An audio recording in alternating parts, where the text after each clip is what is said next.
Ito na ang aking final prediction sa Reina Pilipinas 2026. Hello, Corowalas mo buhay! This is Gay Salartega, ang vlogger na prangka at hindi itsusera, kagaya mo. Ito na nga ang aking first ever prediction sa Reina Pilipinas 2026 at sana hindi ganito yung feeling ko na kapredict-predict yung magta-title at katong top 5.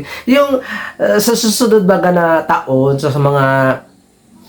sa mga next year o kaya sa 2028, yung maguguluhan naman ako kung sino yung mananalo. Hindi yung tingnan mo yung roster ng mga girl, alam mo na kung sino yung winner.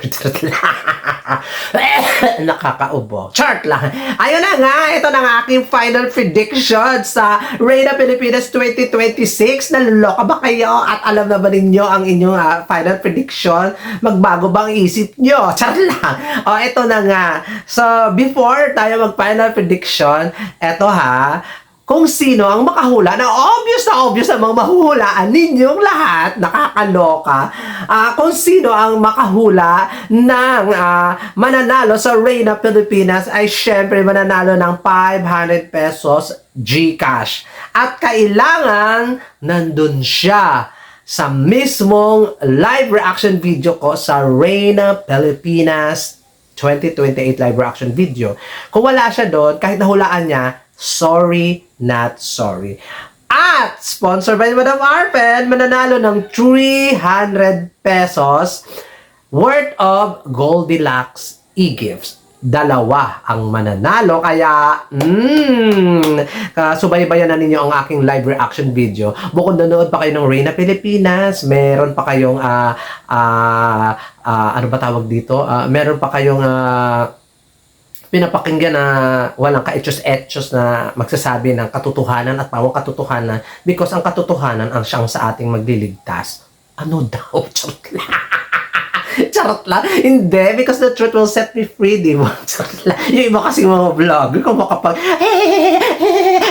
lahat na lang daw papuri. My gosh! Walang puro mga ka-etchosan. So, ito na nga. So, syempre, before, mukha namang mukhang wala ng ano ba tawag doon? Cut pa ang Reina Pilipinas kasi 20 lang naman sila. 20 plus lang naman sila ng bonggang-bongga. May format pa ba? For sure, itap 5 nyo na. Manggigigil pa ako sa itatap 10 pa ninyo yan. Mahiya naman kayo. Charot lang. Hindi.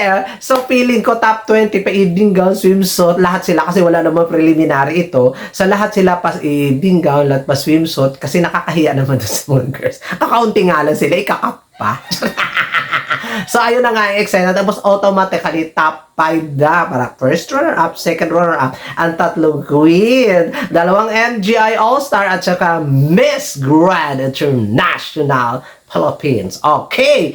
So, syempre, congratulations doon sa mga judges. Nakakaloka. Ang bobongga ng mga inampalan dito sa Reina Philippines. Sa first, yung sana ganito lagi, yung may alam sa pageant, hindi yung kukuha kayo na may-ari ng lechon manok at saka may-ari ng hardware na wala namang alam sa pageantry. Kados kay Sir Jojo. Kasi yung mga kinuha yung mga inampalan dito ay talagang may alam at may nalalaman sa mundo ng pageantry. Kumbaga, alam na this. May alam sila. Hindi yung mga ibang organization. Magkukuha may-ari ng hardware, may-ari ng lechon manok. Anong alam nun? Ang alam nun, magprito ng manok. Hindi mag-alam kung sino ang ipapadala sa mga ganitong pageant. Kalokohan, di ba? Wala lang maikudala. Siyempre, si CJ Opiasa, alam naman natin, Miss Grand International 2024 first runner-up na dethrone ang Reina, siya ang humalili. Next, Vanessa Pulgarin. Si Vanessa ang may pulgas. Charot, hindi. Siya lang naman ang kauna-unahang MJ All-Star at 2026. Next is, siyempre, one of my favorite, Michael Cinco. Oh my gosh, nandito siya. Sana may dadamitan din siya. Favoritism, nakakaloka. Leo Ortiz! Alam nyo na si Leo Ortiz. Charot. Siyempre si Dr. Ralph de las Alas. Kaano-ano kaya siya? Ay de las Alas. Pero alam ko, mahilig siya sa pageant kasi maraming beses ko na siyang nakikita na nanonood ng pageant. Lagi ko siya nakikita, nakakaloka. Siyempre si Wang John Nguyen. Tama ba ang pagkabigkas ko dito sa Baklitang taga Vietnam? Charot lang. Hindi, si Wang Jang Nguyen ang pinakamagandang representative ng transgender ng Vietnam at non-play sa MGI All-Star. So, nagdito siya sa Pilipinas para mag-judge dito sa Reina Pilipinas. At syempre, and the lovely Gotcha Bell. Bahala ka na sa apelyido mo. Banggitin mo mag-isa mo. Charot lang. Si Gotcha Bell, the lovely Gotcha Bell, deserve. Kaya gusto ko yung panel of judges, mga inampalan dito sa Reina Pilipinas kasi may sinasabi when it comes sa pageantry. Hindi si Mayor. Nakakaloka. At syempre, ang host, nakakaloka, pinagbigyan tayo ni Sir Jojo when it comes kay Joy Barcoma. Wala na ibang kakabog. Joy Barcoma. Sana hanggang dulo na ng si Joy Barcoma. Si Joy Barcoma lang yung kunin mo, pero wala na may deserve. Next, Sean Kyle Ortega, ang pamangkin ko. Sean Kyle Ortega na niligwak sa Mr. World Philippines dahil bitter ang may-ari. Charot lang. Charot lang, hindi. Bitter ba? Charot lang. Posible talaga. Ang galing-galing niya. Maganda ang katawan. Matalino. Corona. Kaya, Sean Kyle, kudos sa'yo. Ilaban mo. Di ba? Nakakaloka. At ito na nga yung backstage host. Fuchsia and Ravenna. I think may bigay tayo ng konting katuwaan pag si Fuchsia ang mag-host kasi baklang-bakla talaga yung atin mo. Pero nalolokas ako sa tandem na Gazini. For sure ang lungkot nito. Charot lang. Hindi ko siya hinuhusgahan pero hinuhusgahan ko na maging boring ang backstage hosting nila. Charot lang. Ayun na nga. Ito yung mga host. Nakakaloka. Sasabi na naman na comment section. Ay, yabong naman ito. Akala mo naman. Ang galing-galing mo. Di ikaw na. Tingnan natin. Subukan natin kung mapasaya kayo ni Gazini. So, congratulations, Gazini and Fuchsia and Joy and Sean Kyle. Amazing. Patunayan nyo sa akin na mali yung sinasabi ko, ha? Charot lang. At syempre, ito na nga ang aking final prediction sa Reina Pilipinas 2026. Top 5 lang ito. Kalokohan, tumatop 10 na ba? Mukhang wala namang papasok sa top 10. Yung quality kasi ng ibang girls, parang isa lang. So, top 5 na lang. So, ito na nga ang aking top 5. For sure, pasok sa top 5. Nestle Pala ng Mandaluyong. Pasok yan sa top 5. Mamaya ka na ibabanggit kung anong corona ang ibibigay ko sa nila. Pero pasok yan sa top 5 si Zaya Nestle Pala. Next, Alexi Brooks ng Iloilo City. Kalokohan niya kung hindi pa siya umabot ng top 5. Ano to? Miss Universe Philippines? Charot! Charot lang. Next, Angelica Lopez. Oh my God, ng Palawan. Tapos, number 4, sumunod kong makapasok, Scarlett de Mesa ng Muntinlupa. O, diba? Mga latak ng Miss Universe Philippines. Latak, hindi man lang umabot to sa top 5 ng Miss Universe Philippines. And ito talaga, surprise to, Cleopatra Barrera ng Zambales. Pili ko papasok talaga siya sa top 5. Kasi siya lang yung maganda. Charot lang. Maganda naman silang lahat, pero over yung ganda ni Zambales. Nakakaloka. Tapos yung iba, wala lang. Parang hindi ko na wini-wish na tumatop 5 pa sila. Ang dami nilang, pag tinitingnan ko sila, bakit nandiyan ka? Mapapagano na lang ako. Pero beautiful sila lahat, ha. Mapapa-question ka na lang, kaya mo ba kami ilaban sa Miss Grand International? Ay, alam naman natin na bardagulan talaga ang mga rampahan, gandahan, bardagulan, sampal dito, sampal doon, hampas dito. Yung mga nandun na parang, paano ba sila humampas? Charot lang.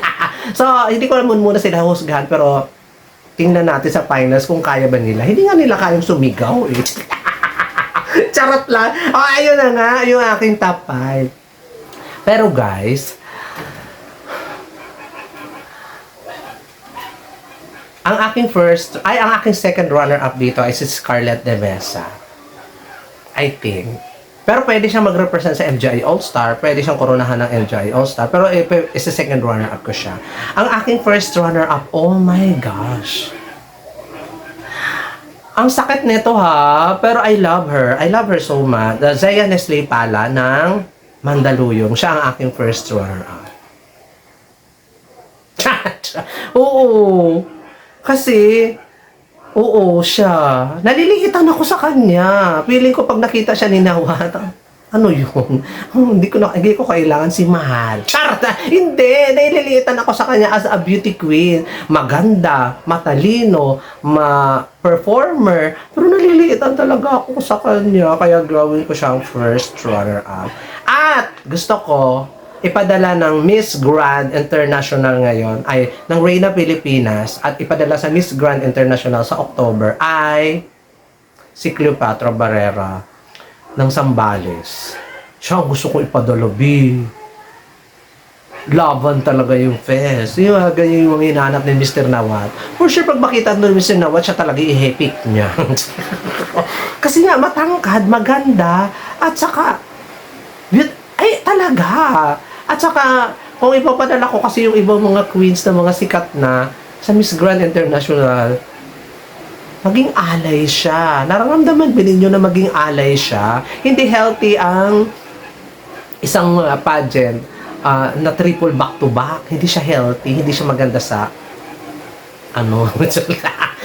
at least, ito si Cleopatra Barrera, may laban. Kung runner-up man or top 20 or top 10, no problem. Kasi nga, nag-uumpisa pa lang si Ate Muger, kaya gusto ko siya ang manalong Miss Grand International 20 or Reyna Pilipinas 2026 ng bonggang-bongga. At gusto ko sa MGI All-Star, si Alexi Brooks talaga, B. Alam ko, ilalaban tayo ng bonggang-bongga ni Alexi Brooks. Hindi ako manghihinayang na suportahan siya ng bonggang-bongga sa international patch. Kasi kaya niyang lumaban. Pero yung Miss Grand Philippines kasi Alexi Brooks, parang, oh my God, parang feeling ko alay is the key. Magiging alay siya at ayoko magiging alay siya. Gusto ko mag-win siya, mag-crown siya sa Alexi Brooks. Kaya gusto ko siya ipadala sa FGI All-Star kasi alam ko makipag-barda gulo siya ng bonggang-bongga. Pati kaperahan kasi marami siyang fans.